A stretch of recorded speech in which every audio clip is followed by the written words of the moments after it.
So this week's Raw came to us from Green Bay. Was there going to be a football reference? Of course there was. It came the night after the Oscars ceremony. Was there going to be an Oscars reference? Of course there was. It came the same day that the Hardy Boys refused to re-sign their TNA contract. Were we going to get an exciting Monday Night Raw? Of course we weren't. Of course we weren't. So we kick things off this week with Goldberg and the whole story of Goldberg versus Kevin Owens coming up this week. Fastlane, nothing special about this opening promo whatsoever. This opening segment was nothing special.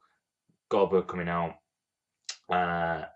saying this regular Goldberg stuff, saying he's doing this with his wife and his kids and that it means so much to him. Kevin Owens interrupts, still in his suit. The new improved Kevin Owens, so to speak, or the old Kevin Owens, as a lot of people would probably say. Says his usual stuff. Tells Goldberg that he doesn't have a chance in beating him. Makes a reference, not a reference, but uses the, interestingly, in my personal opinion, uses the word evolution. We've seen Triple H, obviously, with Samoa Joe on his side now. He's talking in the ear of Kevin Owens. Miraculous getting him to beat down Chris Jericho.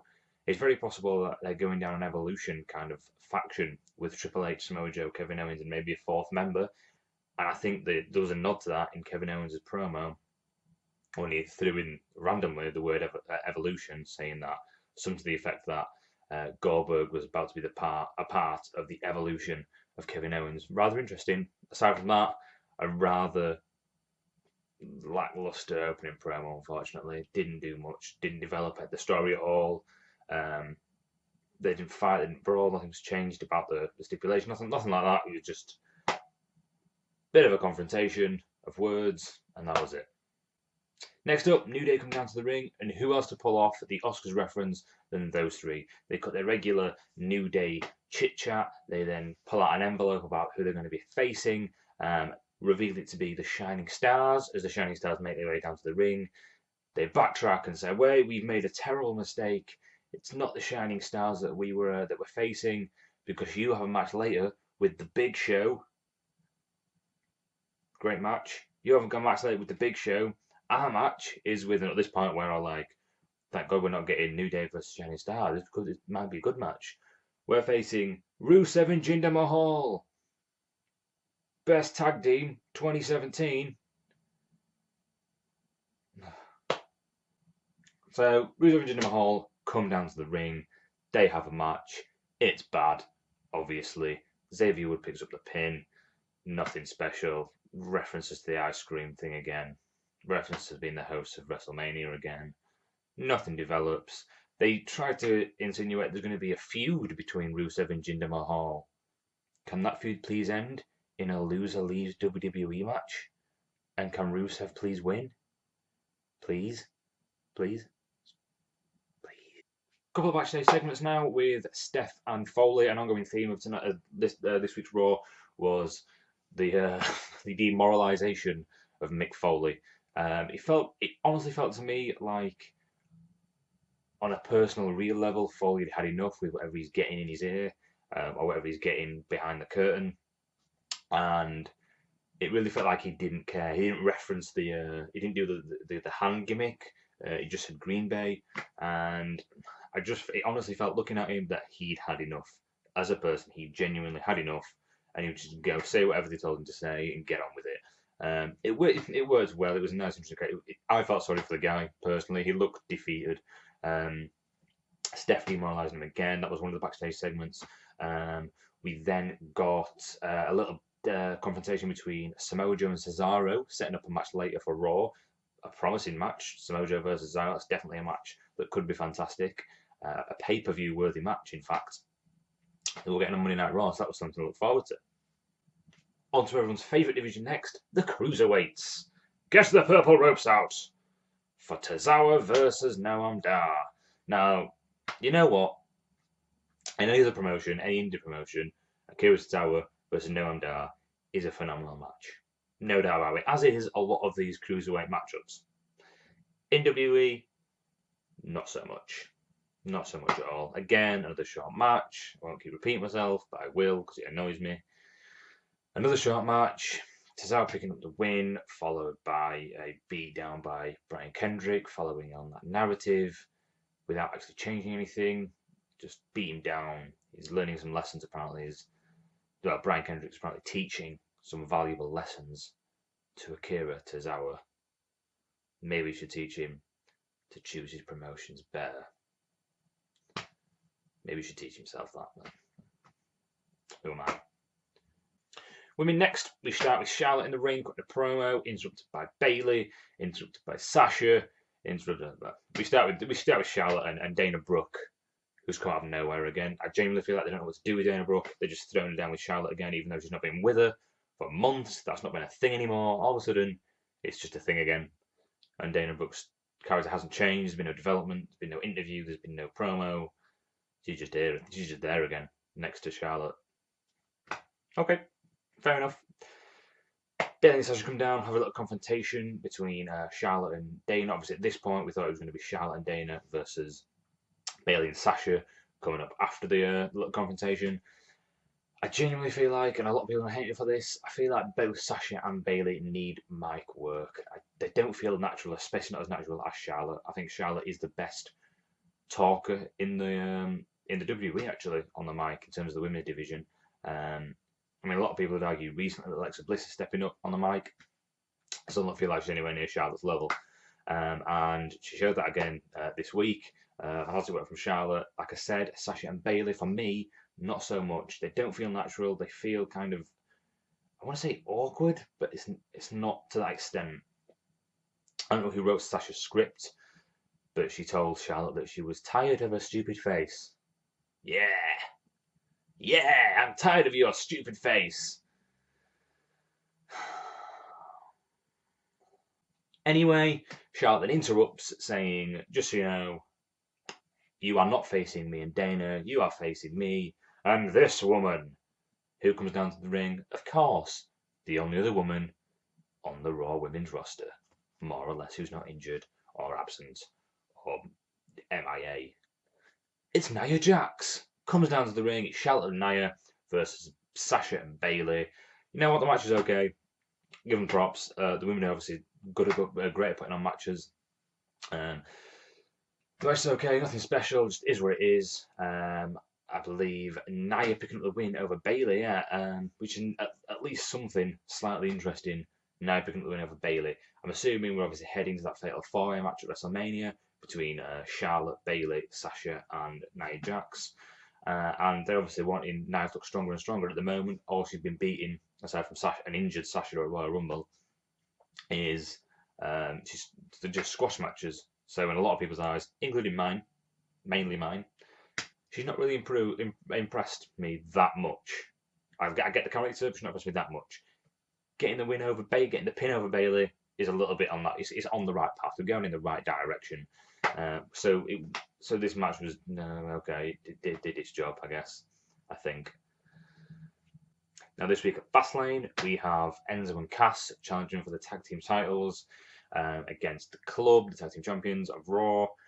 So this week, 7 days before, we got Gallows versus Cass, the big guys in this tag team match. And boy, were we excited for this!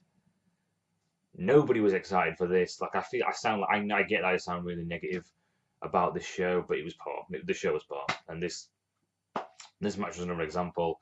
Didn't need the match. It was just one of those throwaway matches. When you have a tag team coming up, you put the big guys together in a match. You put the small guys together in a match. The results don't make a difference. Gallows got buried because we'd hate to make the tag team champions look strong. I've also heard a rumor that they may drop the titles to Enzo and Cass at Fastlane. If I was Gallows and Anderson, I'd genuinely just. We say this a lot. I mean, insinuate this a lot about different wrestlers and tag teams about they should leave WWE because they'd get a better elsewhere. At the minute, they genuinely would, unless they've been promised something else down the line. Gallows and Anderson would 100% get better elsewhere. We saw them in New Japan. We saw them with the Bullet Club, and they were fantastic. And they just haven't used them right. I'm not the only person. Obviously, not the only person that thinks this. I know I'm pointing out the obvious, but it's so frustrating. Cass picking up the win. Enzo and Cass didn't deserve the win. I don't care who they wanted to look strong or if they wanted to make the match at Fastlane look better. Cass simply did not deserve the win. And the run that Enzo and Cass have been on, they don't deserve it. They didn't cut an amazing promo when they came down to the ring, as usual. They just said the usual thing. Cass doing it is, oh, sorry, WWE sucks. Which is, you know what, getting old. And when your gimmick is getting old that quick, I don't know where to go with you. And I really like Enzo and Cass, to be honest. When they do have their moments on the mic, they're fantastic. So I actually do like these guys. And if they can build back up to what they were when they first came to the roster, that's fine by me. I will support them. But right now, I don't think they deserve to be right at the top. I think the club deserves to be right at the top, but they deserve to be booked much, much better. Question. What do you do when everyone's complaining about your show? You get your best wrestler and your second best wrestler, and you put them against each other. That's what we got next, when we got Sheamus versus Titus O'Neil. Why? Stop filling your show with crap and extend your good segments, extend your good matches. Guys, this match was about 4 minutes long. Titus started strong because why not? And then Sheamus hit him with a broke kick out of nowhere because why not? And then Sheamus got the win because why not? And then they both left with no development because why not? Why not? Finally, we got a good segment on Raw. It was the Seth Rollins interview. And even though the crowd, who by the way were appalling all night, tried to ruin it by chanting CM Punk. Now, I slightly follow NFL, and the team I follow is the Chicago Bears. As far as I'm aware, watching it, I'm not a massive fan, but as far as I'm aware, watching it, Chicago don't get on with Green Bay. They're two teams. They're a rival team. CM Punk's from Chicago. The show was in Green Bay. The fans were lapping it up. CM Punk chance during Seth Rollins' interview. An interview, by the way, which was fantastic. Seth Rollins bringing out an awesome character. The Seth Rollins that is good to see. It's a little bit of a change. He was really down and disheartened, playing the character fantastically. Obviously, the interview with Corey Graves, and which is a change from Michael Cole, which is again better. And the fans just tried to ruin it. They didn't ruin it because the segment was still good. Triple H interrupting, coming down to the ring. Obviously, Seth Rollins had just stated it was not looking like he was going to be at WrestleMania. It's not looking like he was going to get cleared. Triple H comes down to the ring, stands on the apron, and shows the kids exactly how it's done. He cuts a fantastic promo with Samoa Joe on the other side of the ring, telling Seth Rollins that if he walks into WrestleMania, it'll be the last thing he ever does. Before he leaves, Seth Rollins turns around in the confrontation and says, "Don't you worry, Triple H, I will be at WrestleMania, and if it's the last thing I do, then it's the last thing you will do." Guys, this rivalry is probably the rivalry at the moment I'm looking forward to most at WrestleMania. I mean, Randy and Bray, whether or not Harper's included in there, is probably going to be fantastic. But at the moment, for me, Seth versus Triple H is the match of WrestleMania so far. And that's not a bad thing, because I imagine these guys are going to put on a fantastic match. And this rivalry has been building for so long that it's built perfectly. It's built fantastically. It's been building for a long time. There's been some great little segments that they've had between the two of them, and I'm really looking forward to this. And this segment was a testament. This segment was a testament to exactly what these two can put on together, and I'm really looking forward to that at WrestleMania. We now got the match advertised earlier in the night in a handicap match: Big Show versus the Shining Stars. Not sure what Big Show did to deserve a handicap match. He put on a fantastic main event last week, and yeah, you're going to be in a handicap match next week for that. Okay. I feel that's a bit of discrimination against the big guy. You're big, so you go against two people. Raw logic for you. The match was obvious and poor. Big Show picking up the win with a good knockout punch, to be fair. The choke slam. Getting the win, walking out the ring, looking tough with his new six-pack. Yeah, moving on. Back to the Cruiserweights, Jack Gallagher and TJ Perkins versus Tony Nese and the Cruiserweight Champion, the King of the Cruiserweights, Neville. Now, Nese and Neville, I think they'd make a fantastic team. Didn't go well so far at the end of the match, so this is not a tag team they're going with. But I think they're a fantastic team. I think they're the same kind of character. They're both kind of small, tough, strong athletes, and I think they make a great. Actually think they make a great team together. But I don't think they're going down that route. The match itself was again a cruiserweight match. There's never much to say on these. What I will say is with TJ Perkins, I'm not sure what they're doing with him or what the intention is. He's now just kind of floating around with nothing to do. He's kind of. This sounds really bad. This sounds really poor. I like TJ Perkins, first of all. But at the moment, character wise, not ability wise, he's the Dana Brooke of the cruiserweight division. I think. That came out of my mouth, and as it came out of my mouth, I kind of died a little bit. I'm not sure what they're doing with him. They just keep putting in matches every now and again without any development. Obviously, he was the inaugural Cruiserweight champion. I thought it was a decent one. He started the division promisingly, went downhill fast, but he started promisingly.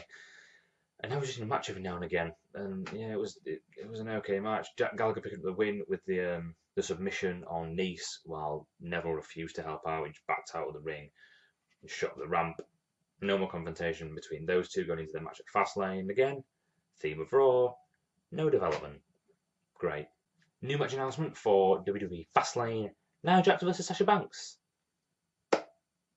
Why? Remember the saying from earlier? Why not? That should be the saying of Monday Night Raw. Why not? They should have that printed on their shirts. Raw. Why not? Why the hell not? They weren't in a match. They might as well be in a match. Put them together. Doesn't mean anything. It won't go anywhere. I'm sure the match at WrestleMania will stay as the match at WrestleMania, regardless of the outcome. But why not? Yeah, sure. Fantastic. Now, another match advertised earlier in the show. Cesaro versus Joe. Looking forward to this match, heaps and bounds. Assumed it was going to be the best match of the night. To be fair, it was, but it wasn't as good as it should have been. Again, they didn't get enough time. They didn't get a lot of time at all to put on to showcase what these guys could do. The match wasn't very long.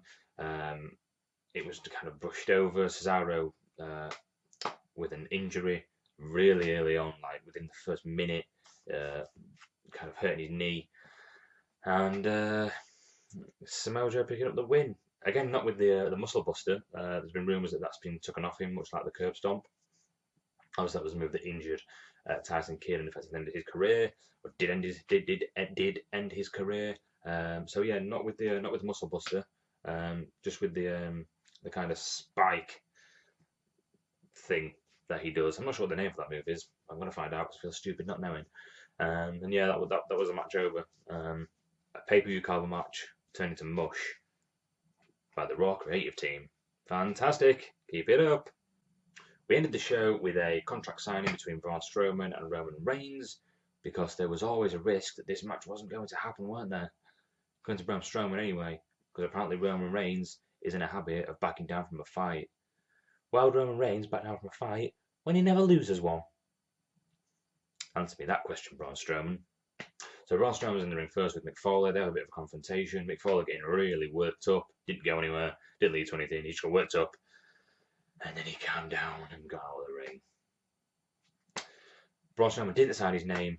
Roman Reigns comes down to the ring. Braun Strowman gets out of the ring. They have a brawl. They go into the arena. A good brawl. Reigns spears Strowman through the barricade, hurting a poor security guy in the process. Reigns gets in the ring, goes to sign. As he does, he's about to sign.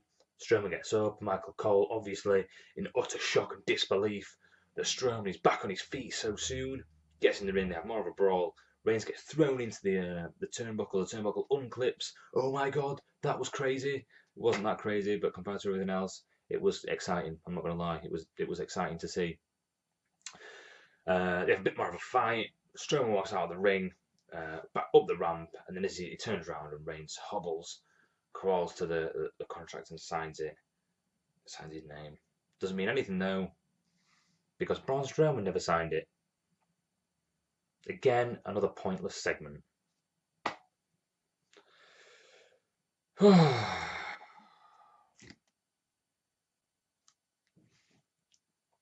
Guys, I'm sure you can tell where I'm going with this. This Raw was poor. I tend to try and defend it as best I can of this Raw. It was bad. For the one reason that I get most frustrated with WWE sometimes, there was zero development. The position we were in at the start of Raw and the position we're in at the end of Raw is exactly the same, aside from having an extra match at Fastlane, an extra pointless match at Fastlane.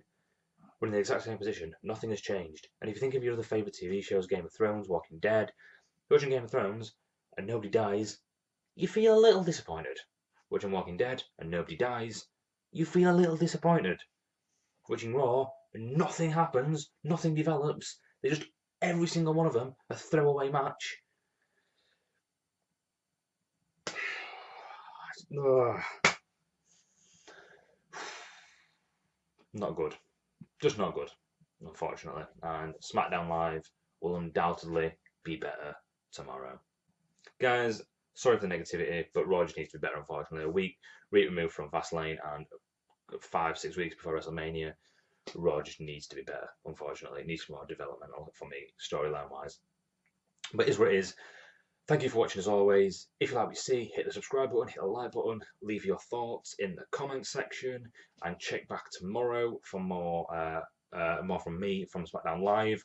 Later on this week, I will try and put together a preview and predictions video for Fastlane. And other than that, check back tomorrow on the ropes.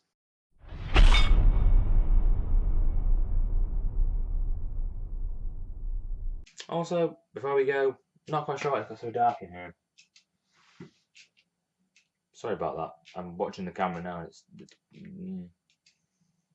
not my fault. It probably is my fault.